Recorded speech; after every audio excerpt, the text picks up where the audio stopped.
Langit indah dengan bintangnya, laut indah dengan ombaknya. Alangkah indahnya jika bibir dan lisan kita ini kita basahi dengan kalimat thayyibah. Assalamualaikum warahmatullahi wabarakatuh. Alhamdulillah. Alhamdulillahilladzi hamdan syakirin, hamdan naimin, hamdan yu'afi ni'mahu wa yukafi masjidah. Wassalatu wassalam ala ashrafil anbiya'i wal mursalin sayyidina Muhammadin wa ala alihi wa ashabihi ajma'in, amma ba'du.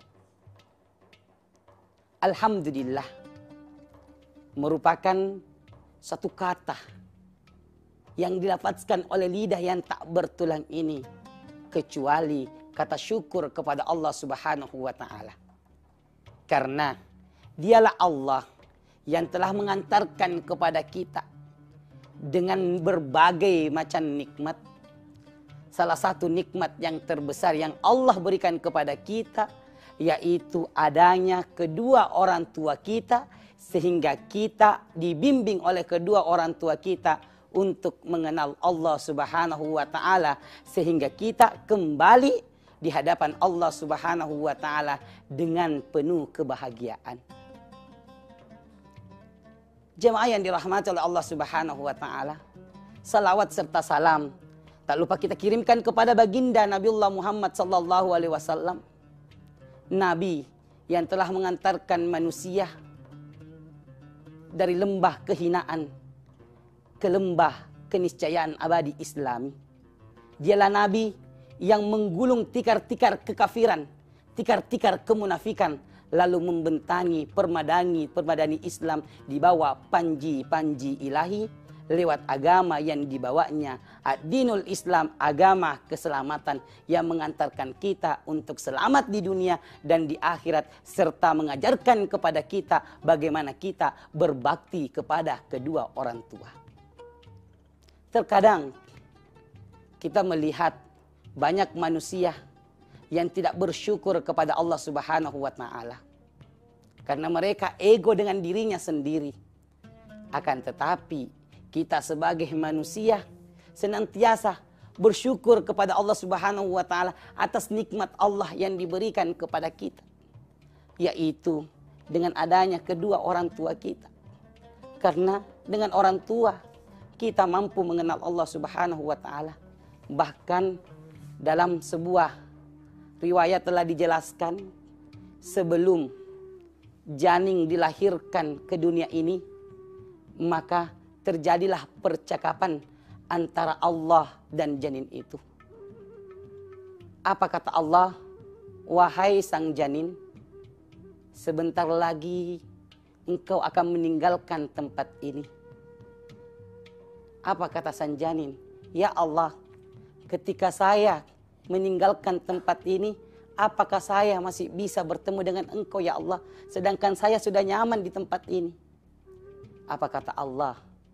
Akan ada orang yang akan mengajarkanmu, yaitu adalah kedua orang tuamu. Kemudian janin lagi kembali bertanya, ya Allah, ketika saya meninggalkan tempat ini, apakah orang itu menyayangi saya?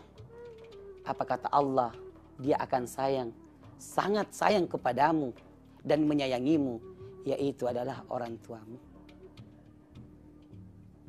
Para pemirsa TV One yang dirahmati oleh Allah Subhanahu wa ta'ala, ingat, orang tua adalah sosok Tuhan yang kedua yang nyata di dunia ini. Seandainya tidak ada Allah, maka orang tualah yang patut disembah. Makanya di dalam Al-Quran, wa qada rabbuka alla ta'budu illa iyyahu wa bil walidaini ihsana. Janganlah engkau menyembah selain Allah Subhanahu wa ta'ala, dan berbuat baiklah kepada kedua orang tuamu. Dari ayat ini memberikan penjelasan kepada kita bahwa kita dilarang menyembah selain Allah Subhanahu wa ta'ala. Kenapa demikian? Karena Allah Subhanahu wa ta'ala yang telah memberikan kepada kita berbagai macam nikmat, yaitu mulai dari nikmat kesehatan, nikmat kesempatan.